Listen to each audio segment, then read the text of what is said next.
नमस्कार, मैं हूं निखिल शुक्ला और आप देख रहे हैं चेतना मंच। आज 9 नवंबर को उत्तराखंड राज्य का स्थापना दिवस है।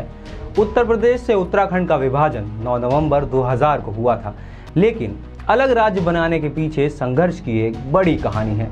आइए जानते हैं उत्तराखंड के 22 सालों का सफर।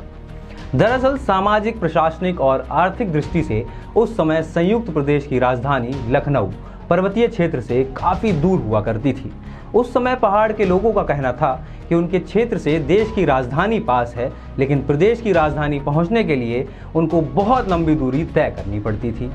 उत्तराखंड की बात करें तो 22 वर्षों की यात्रा में इस राज्य ने उपलब्धियों के कई मुकाम हासिल किए, लेकिन ना जाने क्यों इस राज्य को कुदरत का साथ कभी नहीं मिल पाया। यदि कुदरत की आपदाओं से इस राज्य का बचाव हो जाता तो आज तस्वीर और बेहतर हो सकती थी।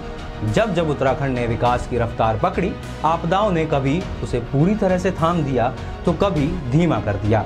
फिर भी आय की सीमित संसाधनों और कोरोना महामारी की चुनौती के बावजूद राज्य ने तरक्की के कई मुकाम हासिल किए हैं। इन 22 सालों में राज्य ने काफी कुछ पाया, लेकिन अभी भी बहुत कुछ हासिल करना बाकी है। राज्य गठन से लेकर अब तक दर्जनों प्राकृतिक आपदाओं ने विकास की गति को प्रभावित किया है। 2013 की महाप्रलय ने तो राज्य की अर्थव्यवस्था की कमर ही तोड़ दी थी। इस महाप्रलय में 14,000 करोड़ से अधिक की परिसंपत्तियों का नुकसान हुआ था। उस वक्त केंद्र सरकार ने उत्तराखंड को हालत सुधारने के लिए 7,000 करोड़ रुपए से अधिक का विशेष आर्थिक पैकेज भी दिया था। जैसे तैसे राज्य खड़ा हुआ, आगे बढ़ा और रफ्तार पकड़ी तो कोविड-19 महामारी आ गई। कोरोना से राज्य की अर्थव्यवस्था को बहुत नुकसान हुआ।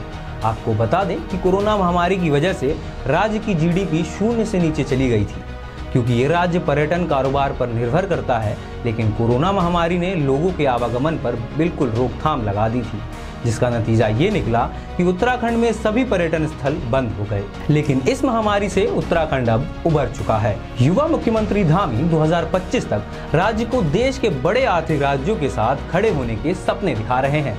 लेकिन राज्य के सामने आज सबसे बड़ी चुनौती है तो वो है आर्थिक संसाधनों की। यही वजह है कि सरकार का पूरा फोकस अपनी आय बढ़ाने पर है। सरकार इसके लिए पहली बार विशेषज्ञों की राय लेने जा रही है। अपर मुख्य सचिव आनंद बर्धन कहते हैं, सरकार प्रयास कर रही है कि जनता पर बोझ डाले बगैर आय में बढ़ोतरी हो सके। ब्यूरो रिपोर्ट, चेतना मंच।